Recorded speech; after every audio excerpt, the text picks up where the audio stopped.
A atração a seguir é recomendada para todas as idades.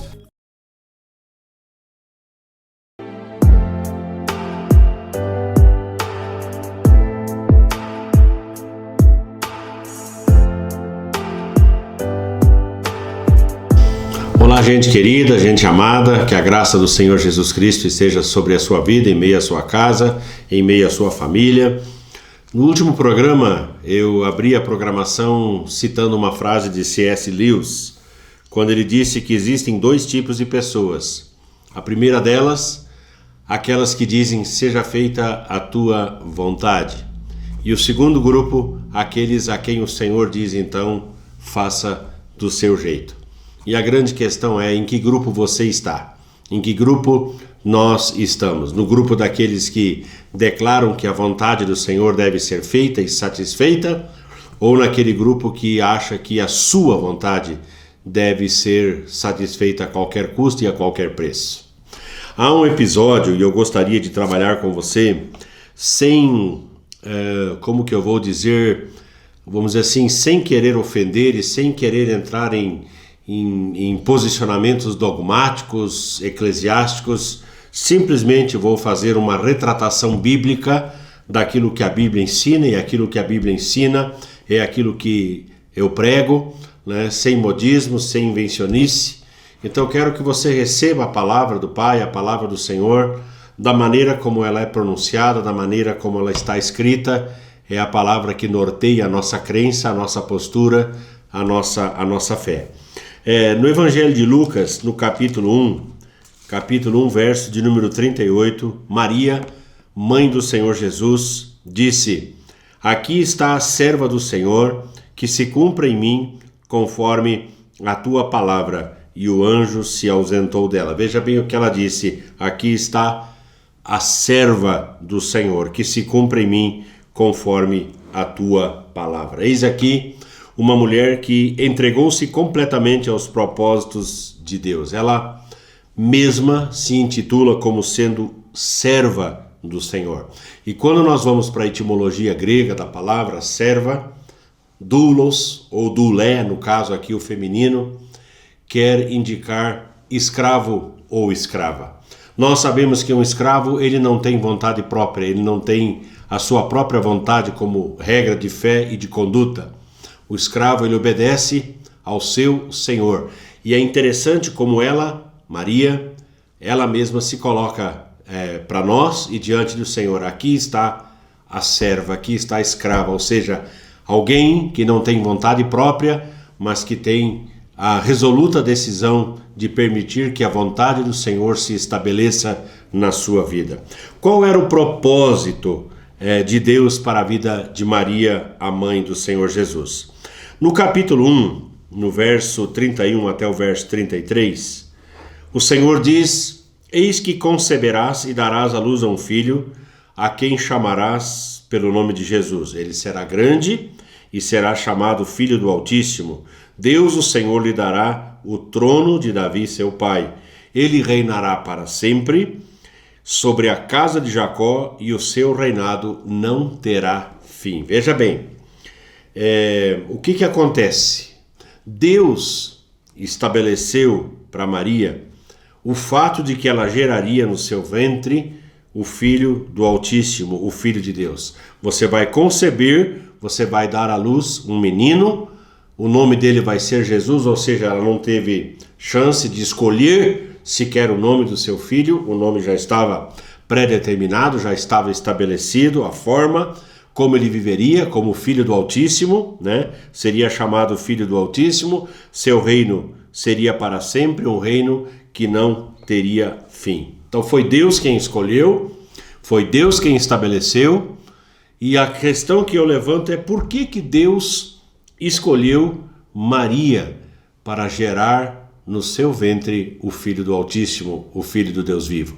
Por quê? Tem 4 coisas que eu gostaria que você levasse em consideração. Por que Deus escolheu Maria para gerar no seu ventre o Filho de Deus? Primeira delas, porque a sua vida era uma vida em santidade. Se você olhar nesse capítulo 1 de Lucas, o verso 27 diz que o anjo do Senhor foi enviado a Nazaré diz o verso 27, há uma virgem desposada com certo homem da casa de Davi, cujo nome era José. A virgem chamava-se Maria.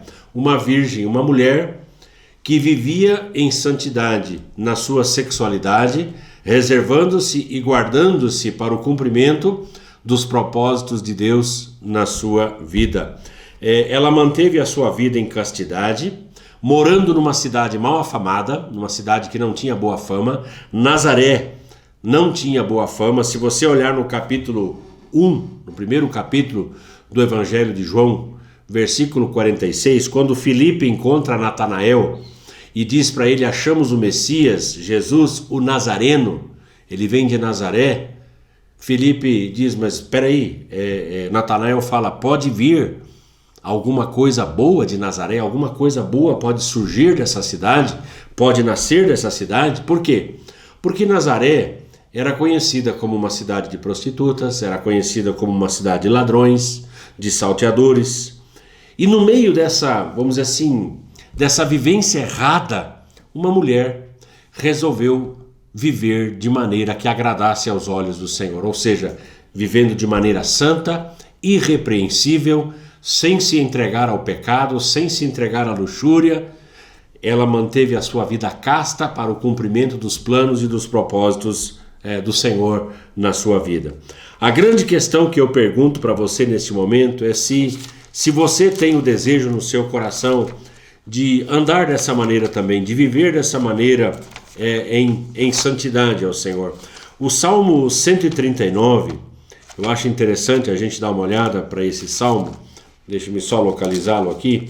Salmo 139, o verso 22, se eu não me engano, Salmo 139, verso 23 e 24 diz assim, sonda-me, ó Deus, e conhece o meu coração, prova e conhece os meus pensamentos, vê se há em mim algum caminho mau e guia-me pelo caminho eterno. Eu creio que essa, juntamente com Maria, deveria ser a nossa oração e a nossa postura, no meio de uma geração de pecado, no meio de uma geração onde todos, ou corrigir a minha frase aqui, onde a maioria, vamos dizer assim, faz coisas erradas, anda de maneira errada, distorcida, corrupta, dissoluta. Fazer uma escolha por santidade é um privilégio. Maria escolheu a boa parte, Maria escolheu esta parte de andar em santidade com o Senhor, de viver para a sua honra e para a sua glória. E o salmista Davi aqui, quando ele faz essa oração, ele diz, vê se há em mim algum caminho mau e guia-me pelo caminho eterno. Ou seja, eu quero andar em caminhos de retidão, eu quero andar em caminhos de justiça, eu não quero ser como a maioria, mas eu quero andar de uma maneira que te agrade, que te honre, em nome do Senhor Jesus, que essa seja a sua oração e a minha oração nesse momento. Então, por que Deus escolheu Maria? Primeiro, por sua vida em santidade, por sua escolha, no meio de uma geração de pecado, no meio de uma geração que fazia tudo errado, ela escolheu andar em santidade. Segunda coisa, por sua conduta reta aos olhos de Deus. Voltando lá para o nosso texto de Lucas, capítulo 1, no verso de número 30, diz, mas o anjo lhe disse, Maria, não temas, porque achaste graça diante de Deus. Achar graça, ou seja, Deus havia colocado os seus olhos nela. Deus havia visto a sua forma santa, irrepreensível de conduta, de postura, de preceitos, de princípios, de valores. E quando Deus olhou para ela, falou assim, é esta mulher que eu quero que gere gere o meu filho no seu ventre. Então, essa conduta de Maria, nós entendemos que ela foi exemplar a vida inteira.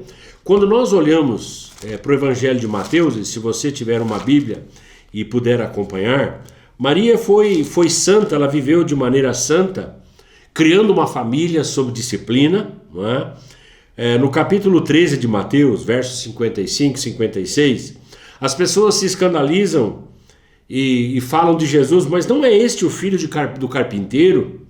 Não se chama sua mãe Maria e seus irmãos, olha só, Tiago, José, Simão e Judas? Versículo 56, Mateus capítulo 13. Não vivem entre nós todas as suas irmãs? De onde lhe vem, pois, tudo isto? Existe uma corrente teológica que afirma que Maria não teve outros filhos. Só que isso nós não podemos afirmar com base na Bíblia Sagrada, porque a Bíblia Sagrada mostra justamente o contrário. Eu aprendi muito cedo que eu não posso afirmar com certeza aquilo que a Bíblia não fala com clareza. Então, se a Bíblia não fala com clareza, eu não posso fazer um dogma, eu não posso fazer uma teologia, eu não posso afirmar o que a Bíblia não afirma, mas eu posso pregar e ensinar o que a Bíblia afirma e o que a Bíblia mostra.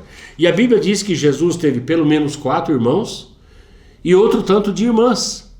Então, o que eu vejo aqui? Eu não vejo nenhum demérito em relação a Maria, mas eu vejo justamente valores que nós precisamos aprender a enaltecer, valores, vamos dizer assim, que nós temos que aprender a considerar como uma mãe de família, como uma mãe que soube, vamos dizer assim, criar os filhos sob disciplina, numa geração, numa época de corrupção, ela soube fazer aquilo que era certo, aquilo que era correto, criando uma família para a honra e glória do nome do Senhor. Então não há demérito, não há demérito nisso. Maria foi uma mulher de conduta reta, de conduta exemplar. E eu acredito que esse seja o grande desafio para as nossas vidas. Viver de uma maneira santa, viver de uma maneira reta, viver como família, como casal, como pai, como mãe, como filho, viver de uma maneira honrosa, de uma maneira que exalte a família, que engrandeça os princípios de família, mas que engrandeça também a tradição, a herança que nós recebemos de um pai que viveu de maneira santa, de uma mãe que viveu de maneira santa. Eu sou reflexo daquilo que a minha mãe é, daquilo que a minha mãe tem vivido, aquilo que minha mãe me ensinou durante a sua vida, o tempo que ela teve de influência sobre mim. A minha sogra é outra pessoa que eu louvo a Deus pela vida dela, pelos princípios, os valores, os conceitos que ela herdou da sua mãe, os conceitos que ela transferiu aos filhos. Então não há demérito quando nós olhamos para Maria e vemos que ela foi uma excelente mãe, né, tendo gerado filhos para a honra e para a glória do nome do Senhor, e entre esses filhos o Salvador, o Filho do Altíssimo. Terceira coisa que eu quero falar com você, por que Deus escolheu Maria, é por sua capacidade de crer no impossível. Olha só o que eu estou dizendo, a sua capacidade de crer no impossível. Quando nós olhamos aqui para esse texto do Evangelho de Lucas, capítulo 1, né, diz no verso 37, porque para Deus não haverá impossíveis em todas as suas promessas.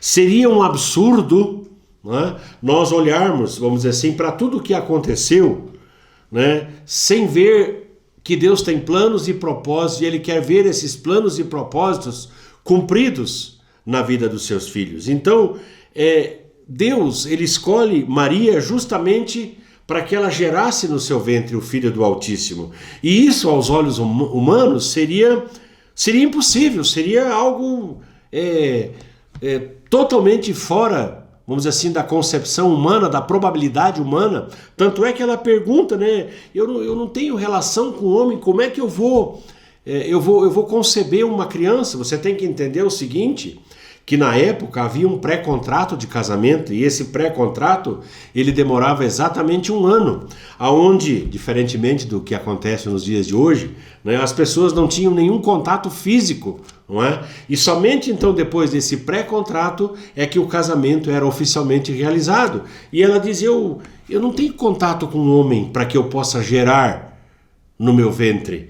E então no verso 35 do capítulo 1 de Lucas, o anjo responde dizendo, descerá sobre ti o Espírito Santo e o poder do Altíssimo te envolverá com a sua sombra, pois por isso também o ente santo que há de nascer será chamado Filho de Deus. Então como que seria isso?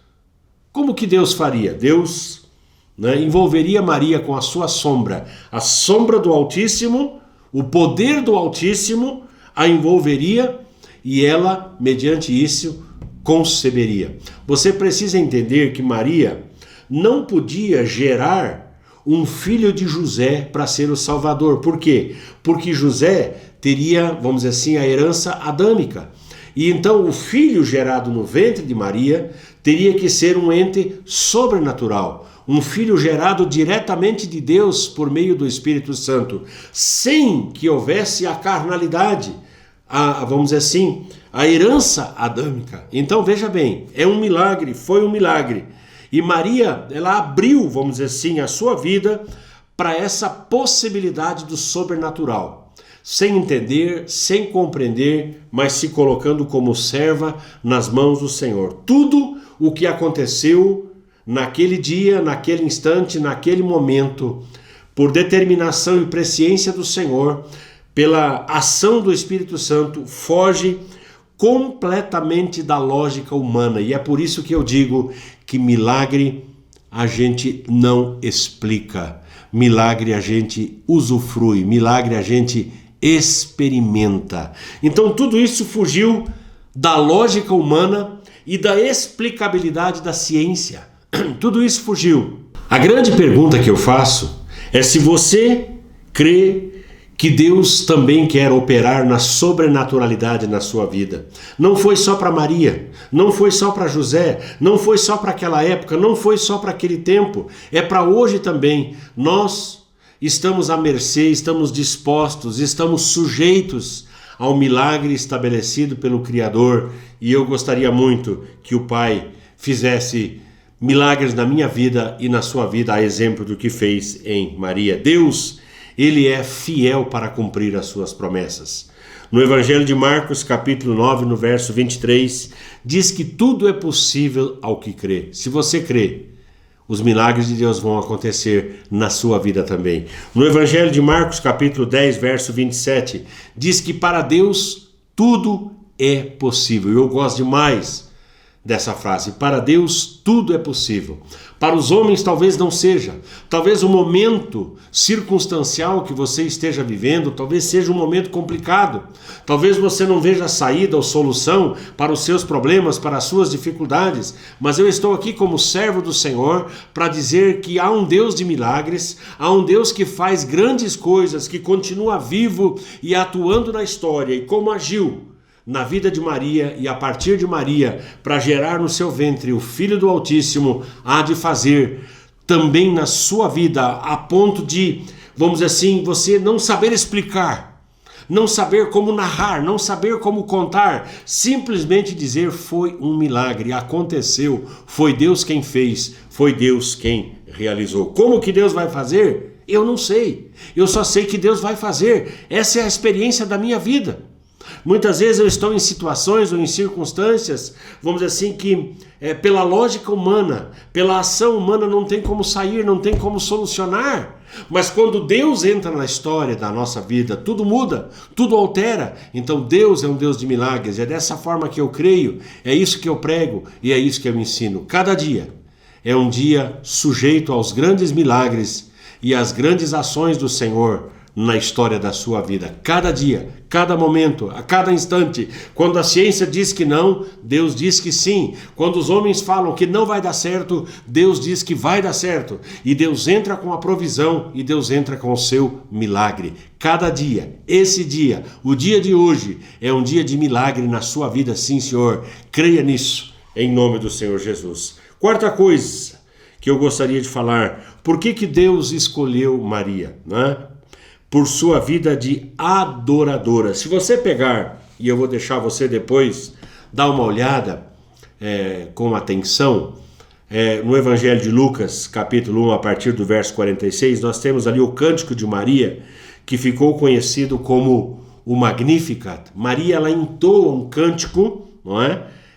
De adoração ao Senhor. Então, por que Deus a escolheu? Por sua vida de adoração, por sua vida de adoradora.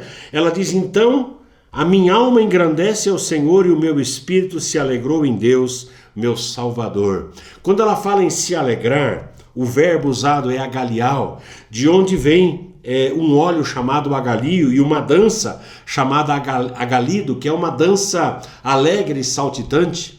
Quando eu estive em Israel, o hotel onde eu estava hospedado, havia um casamento, naturalmente, judaico, e naturalmente a gente não poderia participar. Então o que eu fiz?